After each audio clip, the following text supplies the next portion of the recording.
Okay. So topic ఒంటి పద్దుని జంట పద్దులోనికి మార్చడం. ఒంటి పద్దు విధానాన్ని జంట పద్దులోనికి మార్చడం, కన్వర్షన్ మెథడ్ అంటాం. అంటే ఒంటి పద్దులో రాసిన లెక్కల్ని మనం జంట పద్దులోనికి మార్చడం ఎలా? ఓకేనా? అంటే జంట పద్దులోకి మార్చడం అంటే ఏంటి? అన్ని ఖాతాలు తయారు చేయడం, లాభ నష్టాల ఖాతా తయారు చేయడం, ఈ విధంగా మార్చుకోవడం ఎలా? దానికి ఫస్ట్ ప్రారంభ మూలధనం లెక్కలో లేకపోతే ప్రారంభ వ్యవహారాల నివేదిక తయారు చేయాలి.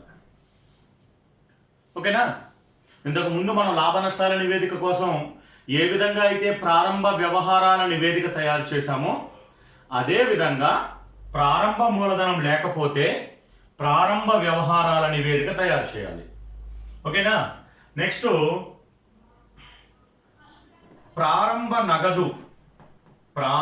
నగదు లేదా బ్యాంకు నిల్వలు, ప్రారంభ నగదు లేదా బ్యాంకు నిల్వలు తెలుసుకోవడం కోసం నగదు పుస్తకాన్ని తయారు చేయాలి.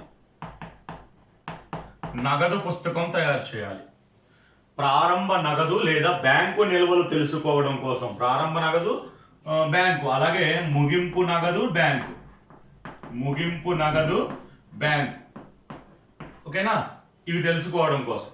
అంటే కొన్ని లెక్కల్లో ప్రారంభాలు ఇచ్చి ముగింపు ఇవ్వడు, కొన్ని లెక్కల్లో ముగింపులు ఇచ్చి ప్రారంభాలు ఇవ్వడు. సో ఏది ఇవ్వకపోయినా, ప్రారంభ విలువలు ఇవ్వకపోయినా, ముగింపు విలువలు ఇవ్వకపోయినా కూడా మనం నగదు పుస్తకాన్ని తయారు చేయాలి. నగదు పుస్తకాన్ని తయారు చేస్తే మనకి ఆ విలువలు తెలుస్తాయి. అలాగే ముగింపు రుణగ్రస్తులు లేదా అరువు అమ్మకాలు, ముగింపు రుణగ్రస్తులు లేదా అరువు అమ్మకాల కోసం రుణగ్రస్తుల ఖాతా తయారు చేస్తాం. ఓకే. అంటే ఒక లెక్కలో ముగింపు రుణగ్రస్తులు ఇవ్వడు. ముగింపు రుణగ్రస్తులు ఏంటి? మనకి ఆస్తి, ముగింపు ఆస్తి అప్పుల పట్టికలో తీసుకోవాలి. అవునా? అలాగే ఒక లెక్కలో అమ్మకాలు ఇవ్వడు. అమ్మకాలు ఎక్కడ వస్తాయి? వర్తకపు ఖాతాలో క్రెడిట్ వైపు వస్తాయి, ట్రేడింగ్ అకౌంట్లో. అవి ఇవ్వడు. సో రుణగ్రస్తులు ఇచ్చి అమ్మకాలు ఇవ్వకపోయినా, అమ్మకాలు ఇచ్చి రుణగ్రస్తులు ఇవ్వకపోయినా మనం రుణగ్రస్తుల ఖాతా తయారు చేస్తే మనకి ఆ రుణగ్రస్తుల ఖాతాలో రుణగ్రస్తులు కానీ అరువు అమ్మకాలు కానీ వస్తాయి. అలాగే ముగింపు రుణదాతలు కానీ లేదా కొనుగోళ్లు కానీ, అరువు కొనుగోళ్లు, దీనికోసం రుణదాతల ఖాతా తయారు చేయాలి. ముగింపు రుణదాతలు, అరువు కొనుగోళ్లు. ఓకే. రుణదాతలు ఎప్పుడవుతాడు? రుణదాత ఎప్పుడవుతారు? మనం ఎవరి దగ్గరైనా సరుకు అరువుకి కొన్నామనుకోండి, ఎవడైతే మనకి సరుకు అమ్మాడో వాడు మనకి రుణదాత, అంటే అప్పు ఇచ్చినట్లు ఒక రకంగా. కాబట్టి రుణదాతలు లెక్కలో లేకపోయినా లేదా అరువు కొనుగోళ్లు లెక్కలో లేకపోయినా, మీన్ కొనుగోళ్లు లెక్కలో లేకపోయినా మనం రుణదాతల ఖాతా తయారు చేయాలి. రుణదాతల ఖాతా తయారు చేస్తే ఆ రుణదాతల ఖాతాలో బ్యాలెన్సింగ్ ఫిగర్ ఏమవుతుందంటే అయితే ముగింపు రుణదాతలు అవుతుంది లేదా అరువు కొనుగోలు అవుతుంది. అంటే లెక్కలో మనకి కొనుగోలు ఇచ్చాడు అనుకోండి, ఆ బ్యాలెన్సింగ్ ఫిగర్ ముగింపు రుణదాతలు. ఒకవేళ లెక్కలో ముగింపు రుణదాతలు ఇచ్చాడు అనుకోండి, అప్పుడు ఆ బ్యాలెన్సింగ్ ఫిగర్ కొనుగోలు అవుతుంది. రైట్? అంటే అన్ని సందర్భాల్లోనే చేయక్కర్లా. వాడు ముగింపు రుణగ్రస్తులు కానీ అరువు అమ్మకాలు కానీ రెండిట్లో ఏది మిస్ చేసినా రుణగ్రస్తుల ఖాతా తయారు చేయాలి. రుణదాతలు, ముగింపు రుణదాతలు కానీ కొనుగోలు కానీ రెండిట్లో ఏది మిస్ చేసినా రుణదాతల ఖాతా తయారు చేయాలి. ఓకేనా? అలాగే ముగింపు వసూలు బిల్లులు లేదా రుణగ్రస్తుల నుంచి వచ్చిన వసూలు బిల్లులు, దీనికోసం వసూలు బిల్లుల ఖాతా తయారు చేయాలి. అలాగే ముగింపు చెల్లింపు బిల్లులు లేదా రుణదాతలకు ఇచ్చిన చెల్లింపు బిల్లులు, దీనికోసం మనం చెల్లింపు బిల్లుల ఖాతా తయారు చేయాలి. ఆల్రెడీ మనం బిల్లుల టాపిక్ లో నేర్చుకున్నాం. బిల్లుల టాపిక్ లో వసూలు బిల్లు మనకు వస్తుంది, చెల్లింపు బిల్లు మనం ఇస్తాం. వసూలు బిల్లు మనకు ఆస్తి, చెల్లింపు బిల్లు మనకు అప్పు. వసూలు బిల్లు మనకి ఎవరి దగ్గర నుంచి వస్తుంది? మనకి డబ్బులు ఇవ్వాల్సిన వాడి దగ్గర నుంచి వసూలు బిల్లు వస్తుంది. అంటే రుణగ్రస్తుల దగ్గర నుంచి వసూలు బిల్లులు వస్తాయి. చెల్లింపు బిల్లులు మనం ఇస్తాం. ఎవరికి ఇస్తాం? మనం ఎవరికైతే డబ్బులు కట్టాలో వాడికి ఇస్తాం, అంటే రుణదాత. కాబట్టి ముగింపు వసూలు బిల్లులు కానీ రుణగ్రస్తుల నుంచి వచ్చిన వసూలు బిల్లుల కోసం కానీ మనం వసూలు బిల్లుల ఖాతా తయారు చేయాలి. అలాగే ముగింపు చెల్లింపు బిల్లులు కానీ లేదా రుణదాతలకు ఇచ్చిన చెల్లింపు బిల్లులకు కానీ మనం చెల్లింపు బిల్లుల ఖాతా తయారు చేయాలి. ఓకేనా? సో ఇట్లా మనం ఈ 6 పాయింట్లు మనం గుర్తుపెట్టుకోవాలి. ఓకే, ఎప్పుడు ఒంటి పద్దుని జంట పద్దులోకి మార్చడానికి ఈ 6 పాయింట్లు ఇంపార్టెంట్ పాయింట్లు. మళ్ళీ చెప్తున్నాను చూడండి. లెక్కలో ప్రారంభ మూలధనం ఇవ్వకపోతే ప్రారంభ వ్యవహారాల నివేదిక తయారు చేసి ప్రారంభ మూలధనాన్ని లెక్కించాలి. ఓకేనా? ప్రారంభ వ్యవహారాల నివేదిక ఎలా తయారు చేస్తాం? ప్రారంభంలో ఉన్న ఆస్తులు, ప్రారంభంలో ఉన్న అప్పులు మధ్యలో తేడా మనకి ప్రారంభ మూలధనం అవుతుంది. నెక్స్ట్ లెక్కలో ప్రారంభ నగదు కానీ ప్రారంభ బ్యాంకు కానీ లేదా ముగింపు నగదు కానీ ముగింపు బ్యాంకు కానీ ఈ నిల్వలు ఇవ్వకపోతే మనం నగదు ఖాతా తయారు చేయాలి. నగదు ఖాతాని తయారు చేసి ఆ నగదు ఖాతాలో వచ్చిన ఆ బ్యాలెన్సింగ్ ఫిగర్ ఏదైతే ఉందో అది లెక్కలో మిస్ చేసిన ఫిగర్. అంటే కొన్ని లెక్కల్లో ప్రారంభ నగదు ఇవ్వడం, కొన్ని లెక్కల్లో ముగింపు నగదు ఇవ్వడం. ఒకవేళ ప్రారంభ నగదు ఇవ్వలేదనుకోండి, మీరు నగదు ఖాతా తయారు చేస్తే మీకు డెబిట్ వైపున బ్యాలెన్సింగ్ ఫిగర్ వస్తుంది, అది ప్రారంభ నగదు అవుతుంది. ఒకవేళ ముగింపు నగదు ఇవ్వలేదనుకోండి, లెక్కలో మీరు నగదు ఖాతా తయారు చేస్తే క్రెడిట్ వైపున బ్యాలెన్సింగ్ ఫిగర్ వస్తుంది, అది ముగింపు నగదు అవుతుంది. ప్రారంభ నగదైతే ప్రారంభ వ్యవహారాల నివేదికలో వస్తుంది, ముగింపు నగదైతే ముగింపు ఆస్తి అప్పుల పట్టికలో వస్తుంది. అలాగే అమ్మకాలు కోసం కానీ లేదా రుణగ్రస్తులు ముగింపు రుణగ్రస్తుల కోసం కానీ, ఓకే, ముగింపు రుణగ్రస్తులు ఆస్తి అప్పుల పట్టికలో ఆస్తుల వైపు తీసుకుంటాం, అమ్మకాలు వర్తకపు ఖాతాలో క్రెడిట్ వైపు తీసుకుంటాం, లాభం తెలుసుకోవడం కోసం. ఆ రెండిట్లో ఏది ఇవ్వకపోయినా కూడా, రుణగ్రస్తులు ఇవ్వకపోయినా అమ్మకాలు ఇవ్వకపోయినా మనం రుణగ్రస్తుల ఖాతా తయారు చేయాలి. ఎందుకు రుణగ్రస్తుల ఖాతా తయారు చేయాలి అంటే, రుణగ్రస్తుడు అంటే ఎవరు? మనం ఎవడైతే సరుకును అరువు మీద అమ్మామో వాడు మనకి రుణగ్రస్తుడు. అంటే వాడు మనకి డబ్బులు ఇవ్వాలి, వాడు మనకి రుణగ్రస్తుడు అవుతాడు. కాబట్టి రుణగ్రస్తుల ఖాతా తయారు చేయాలి. రుణగ్రస్తుల ఖాతా తయారు చేస్తే ఆ రుణగ్రస్తుల ఖాతాలో బ్యాలెన్సింగ్ ఫిగర్ ఏదైతే ఉందో ఆ బ్యాలెన్సింగ్ ఫిగర్ అమ్మకాలు కానీ లేదా ముగింపు రుణగ్రస్తులు కానీ అవుతుంది. అంటే లెక్కలో వాడు ఇచ్చిన దాన్ని బట్టి, లెక్కలో ముగింపు రుణగ్రస్తులు ఇవ్వలేదనుకోండి, ఆ బ్యాలెన్సింగ్ ఫిగర్ ముగింపు రుణగ్రస్తులు అవుతుంది. లెక్కలో అరువు అమ్మకాలు ఇవ్వలేదనుకోండి, ఆ బ్యాలెన్సింగ్ ఫిగర్ అరువు అమ్మకాలు అవుతుంది. కాబట్టి వాడు ఏది మిస్ చేస్తే అది మనకి బ్యాలెన్స్ అవుతుంది, బ్యాలెన్సింగ్ ఫిగర్ అవుతుంది. అలాగే అరువు కొనుగోళ్ల కోసం కానీ రుణదాతల కోసం కానీ రుణదాతల ఖాతా తయారు చేయాలి. రుణదాత అంటే మనం సరుకు అరువు మీద కొన్నప్పుడు వాడు మనకి రుణదాత. కాబట్టి రుణదాతల ఖాతా అంటే అప్పు, రుణదాతల ఖాతా కానీ లేదా ఇంకేం ఖాతా తయారు చేస్తాం? అరువు కొనుగోళ్ల కోసం కానీ రుణదాతల ఖాతా తయారు చేయాలి. అంటే కొనుగోలు ఇచ్చాడనుకోండి, బ్యాలెన్సింగ్ ఫిగర్ ముగింపు రుణదాతలు. ముగింపు రుణదాతలు ఇచ్చాడనుకోండి, బ్యాలెన్సింగ్ ఫిగర్ కొనుగోలు అవుతుంది. అంటే ఆ లెక్కలో ఏదైతే మిస్ చేశాడో అది మనకి బ్యాలెన్సింగ్ ఫిగర్ అవుతుంది. అలాగే వసూలు బిల్లుల ఖాతా. వసూలు బిల్లు అంటే మనకు వచ్చేది ఎవరి దగ్గర నుంచి వస్తుంది? మనకి రుణగ్రస్తుడి దగ్గర నుంచి వస్తుంది. కాబట్టి వసూలు బిల్లుల ఖాతా అనేది రుణగ్రస్తుల ఖాతాకి లింకప్ ఖాతా. ఓకేనా? సో ఇది ఎందుకు తయారు చేస్తామంటే, ముగింపులో ఉన్న వసూలు బిల్లులు కానీ లేదా ప్రస్తుత సంవత్సరంలో రుణగ్రస్తుల నుంచి వచ్చిన వసూలు బిల్లుల కోసం కానీ మనం వసూలు బిల్లుల ఖాతా తయారు చేస్తాం. అలాగే రుణదాతల ఖాతా, చెల్లింపు బిల్లుల ఖాతా. చెల్లింపు బిల్లు అనేది అప్పు, అది ఎవరికి ఇస్తున్నాం? మనం ఇస్తున్నాం. ఎవరికి? మన రుణదాతలకు ఇస్తున్నాం. కాబట్టి చెల్లింపు బిల్లుల ఖాతా దేనికోసం తయారు చేస్తామంటే, ముగింపులో మన దగ్గర అంటే మనం ఇచ్చిన చెల్లింపు బిల్లుల కోసం కానీ లేదా రుణదాతలకి మనం ఇచ్చిన అమౌంట్ గురించి, రుణదాతలకి ఎంత ఇచ్చాం ఈ సంవత్సరంలో అని తెలుసుకోవడం కోసం కానీ మనం చెల్లింపు బిల్లుల ఖాతా తయారు చేస్తాం. సో ఈ ఖాతాలన్నీ తయారు చేస్తేనే మనం దాన్ని సింగిల్ ఎంట్రీ నుంచి డబుల్ ఎంట్రీకి కన్వర్ట్ చేసిన వాళ్ళం అవుతాం. అంటే మనం అమ్మకాలు లెక్కించుకుంటాం, కొనుగోలు లెక్కించుకుంటాం, ఆ అమ్మకాలు కొనుగోళ్లు తీసుకుంటూ మనం వర్తకపు ఖాతా తయారు చేసుకుంటాం, ఆస్తి అప్పుల పట్టిక తయారు చేసుకుంటాం. ఇది కన్వర్షన్ ప్రాసెస్. సో ఈ ప్రాసెస్లో మనం ఏమేమి తయారు చేస్తాము అంటే, రుణగ్రస్తుల ఖాతా తయారు చేస్తాం. ఏం ఖాతాలు? సో మెయిన్గా మనకి నగదు ఖాతా అంటే మీకు ఆల్రెడీ తెలుసు. నగదు ఖాతా ఏం చెప్తుంది? నగదు ఖాతా ఏముంటాయమ్మా? నగదు వసూళ్లు డెబిట్ వైపున ఉంటాయి, నగదు చెల్లింపులు క్రెడిట్ వైపున ఉంటాయి. దాని గురించి మనం పెద్దగా నేర్చుకునేమీ లేదు. నగదు వస్తుందా? డెబిట్. నగదు పోతుందా? క్రెడిట్. అంతే. నగదు వ్యవహారాలు మాత్రమే వస్తాయి. నగదు వ్యవహారాలు కాకుండా వేరే వ్యవహారాలు ఏమి దానిలో రావు. కాబట్టి దాని గురించి మనం పెద్దగా నేర్చుకోవాల్సిన పని లేదు. ఇక రెండోది ఏంటంటే రుణగ్రస్తుల ఖాతా.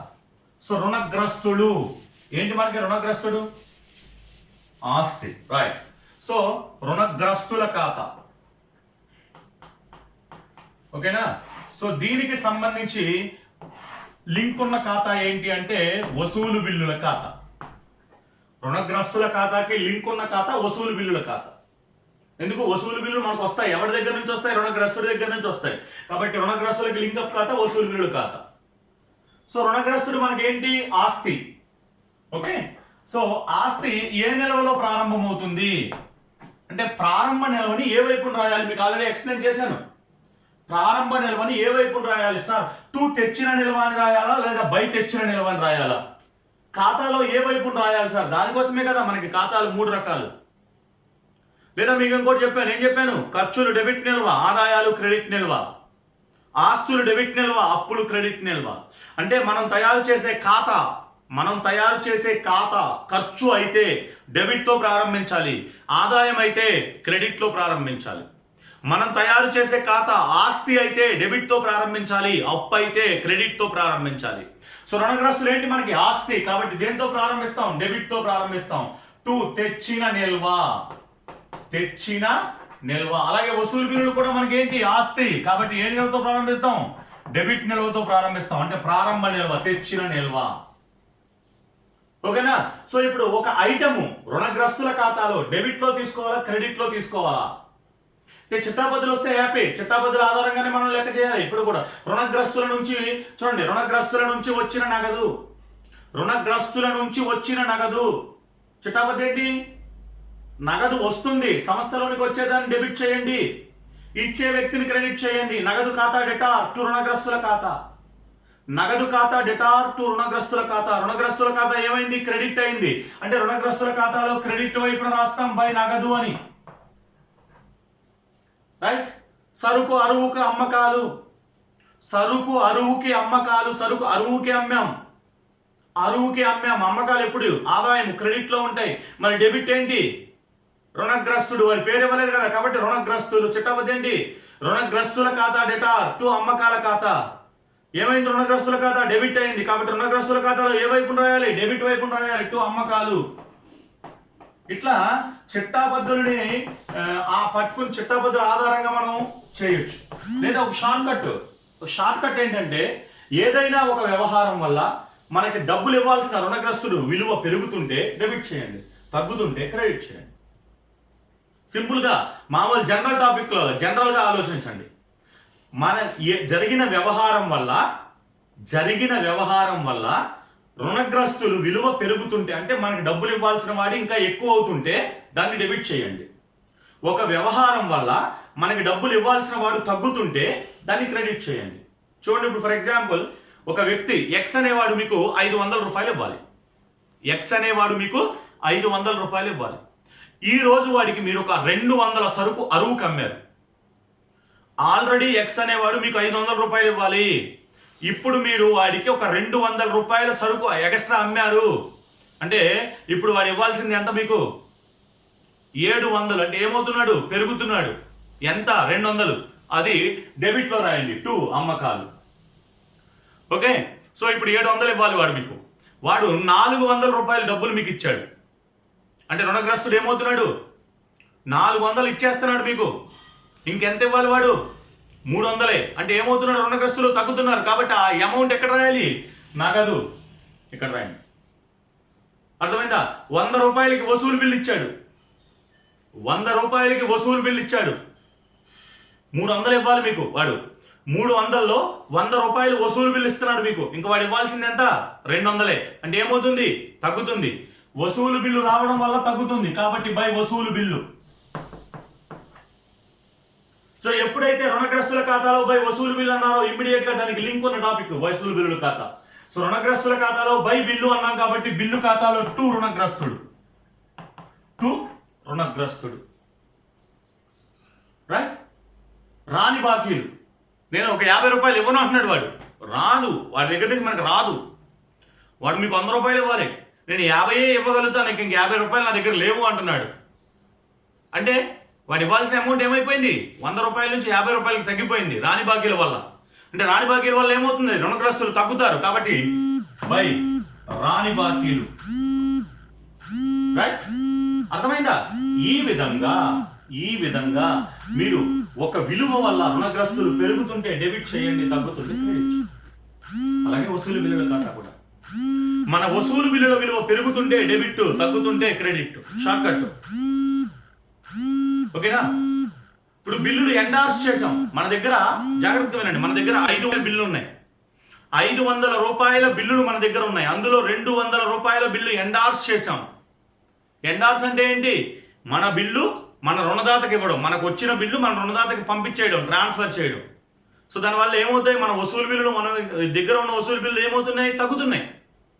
మన దగ్గర 500 రూపాయల బిల్లులు ఉన్నాయి. అందులో 200 రూపాయల బిల్లులు మనం ఎండార్స్ చేస్తున్నాం, అంటే ట్రాన్స్ఫర్ చేసేస్తున్నాం. అంటే ఇంక మన దగ్గర ఎంత ఉంటాయి? 300. అంటే ఏమవుతుంది? రుణదాత వసూలు బిల్లు ఏమవుతున్నాయి? తగ్గుతున్నాయి. కాబట్టి ఏ వైపున రాయాలి? క్రెడిట్ వైపున. బై. ఓకే, ఎండార్సి. వసూలు బిల్లులు నగదు వచ్చినాయి. 300 రూపాయల బిల్లులు ఉన్నాయి. అందులో 200 రూపాయల బిల్లులు డబ్బులు వచ్చేసినాయి. అంటే ఇంకా మన బిల్లులు ఎంత? 100. అంటే ఏమైంది? తగ్గినాయి. సో బై నగదు. బిల్లు అనాదరించబడింది. బిల్లు అనాదరించబడింది అంటే ఏంటి? రద్దు చేయబడింది, క్యాన్సిల్ అయిపోయింది. అంటే బిల్లు ఏమవుతుంది? తగ్గుతుంది. బై స్వీకర్త ఖాతా. అంటే ఒక ఐటమ్ ఏదైనా సరే, ఒక ఆస్తి నిల్వ పెరుగుతుంటే డెబిట్లో రాయండి, నిల్వ తగ్గుతుంటే క్రెడిట్లో రాయండి. సో దీనికి ఆపోజిట్లో అప్పులు ఉంటాయి, రుణదాతలు ఆర్ చెల్లింపు బిల్లులు. రుణదాత, చెల్లింపు బిల్లు ఏంటవి? 2 అప్పులు. కాబట్టి ప్రారంభ నిల్వ ఎక్కడ మొదలు పెట్టాలి? క్రెడిట్ వైపును మొదలు పెట్టాలి. ప్రారంభ నిల్వ ఎక్కడ మొదలు పెట్టాలి? క్రెడిట్ వైపును మొదలు పెట్టాలి. బై తెచ్చిన నిల్వ. ఇప్పుడు దీనికి రూల్స్ ఏంటి? ఏదైనా ఒక ఐటమ్ వల్ల రుణదాత పెరుగుతుంటే క్రెడిట్ వైపును రాయాలి, తగ్గుతుంటే డెబిట్ వైపును రాయాలి. ప్రారంభ నిల్వ ఏ వైపు ఉందో పెరిగితే ఆ వైపే రాయాలి.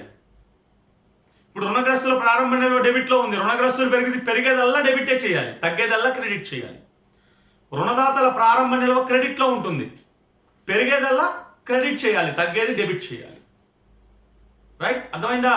సో ఇట్లా చేస్తే మీకు ఖాతా నిల్వ తేలిస్తే ఈ ఖాతాలో మనకి ముగింపు నిల్వ లేదు. చూడండి, ముగింపు నిల్వ లేదు. కాబట్టి బ్యాలెన్స్ వేస్తే ఆ వచ్చేది తేల్చిన నిల్వ.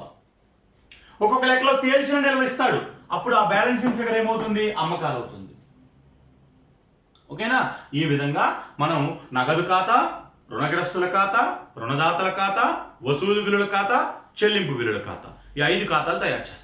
అయితే ఈ వసూలు బిల్లుల ఖాతా, చెల్లింపు బిల్లుల ఖాతా అవసరమా అన్ని లెక్కల్లో అంటే ప్రారంభ ముగింపు నిల్వలు మాత్రమే ఇస్తే అవసరం లేదు. ఓన్లీ ప్రారంభ వసూలు బిల్లులు, ముగింపు వసూలు బిల్లులు ఇచ్చాడు అనుకోండి, దాన్ని తీసుకొచ్చి రుణగ్రస్తుల ఖాతాలో రాసేసుకోవచ్చు, ప్రాబ్లం లేదు. కానీ ప్రారంభ ముగింపు నిల్వలతో పాటు మరొక వ్యవహారం ఏదైనా ఇస్తే కనుక ఖచ్చితంగా ఖాతా తయారు చేయాలి. అర్థమవుతుందా? ప్రారంభ ముగింపు నిల్వలు ఇస్తే దాన్ని మనం రుణగ్రస్తుల ఖాతాలో అడ్జస్ట్ చేసేయచ్చు, చెల్లింపు బిల్లులు రుణదాతల ఖాతాలో అడ్జస్ట్ చేసేయచ్చు. అలా కాకుండా ప్రారంభ ముగింపు నిల్వలతో పాటు దానికి సంబంధించి మరొక వ్యవహారం ఏదైనా ఇస్తే మాత్రం ఖచ్చితంగా ఆ ఖాతాలని మనం తయారు చేసుకోవాల్సి ఉంటుంది. ఓకే, ఇది కన్వర్షన్ మెథడ్.